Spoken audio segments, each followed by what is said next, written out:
આવકારેલા મહેમાનો, આચાર્યશ્રી, તાલીમાર્થી ભાઈઓ, શિક્ષકો અને મારા વાલા મિત્રો, મારું નામ બામણિયા જયદીપ પેબલભાઈ છે. હું ધોરણ 7 માં અભ્યાસ કરું છું. આજે કન્યા કેળવણી મહોત્સવ અને શાળા પ્રવેશ ઉત્સવ 2026-27ના આ શુભ પ્રસંગે મને સામાજિક ઉત્થાન કાર્યક્રમ વિશે કંઈ કહેવાનો મોકો મળ્યો છે. તેનો મને ખૂબ જ હરખ છે. સામાજિક ઉત્થાન એટલે આપણા સમાજને વધુ સારો બનાવવો, સમાજમાં સૌ કોઈને સરખી તકો મળે, કોઈ પાછળ ન રહી જાય અને સૌ સુખી થાય તેવું વાતાવરણ ઊભું કરવું.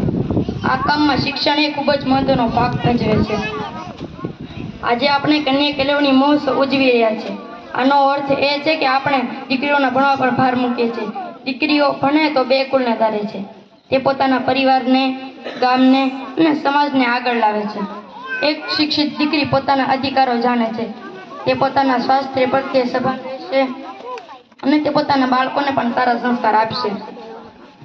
શાળા પ્રવેશોત્સવ દ્વારા આપણે શાળામાં નાના બાળકોને આવકારીએ છીએ. આ બાળકો ભવિષ્યમાં આપણા સમાજનું નિર્માણ કરશે. તેમને સારી કેળવણી આપી આપણા સૌની જવાબદારી છે. સામાજિક ઉત્થાન માટે આપણે બીજા પણ ઘણા કાર્યો કરી શકીએ છીએ, જેમ કે સ્વચ્છતા જાળવવી, ગરીબ અને જરૂરિયાતમંદ લોકોને મદદ કરવી, વૃક્ષારોપણ કરવું, પાણી બચાવવું અને સૌની સાથે હળીમળીને રહેવું. આવા નાના પાયે શરૂ કરેલા કાર્યો સમાજમાં મોટો બદલાવ લાવી શકે છે. આપણા વડીલો અને આપણા શિક્ષકો આપણને હંમેશા સારા નાગરિક બનવાનું શીખવે છે. તેમની શિખામણ માનીને હંમેશા આપણે સમાજ માટે સારું કરવાનો પ્રયત્ન કરવો જોઈએ. જ્યારે દરેક વ્યક્તિ પોતાના ભાગનું કામ કરશે ત્યારે જ આપણો સમાજ ખરેખર આગળ વધશે. અસ્તુ.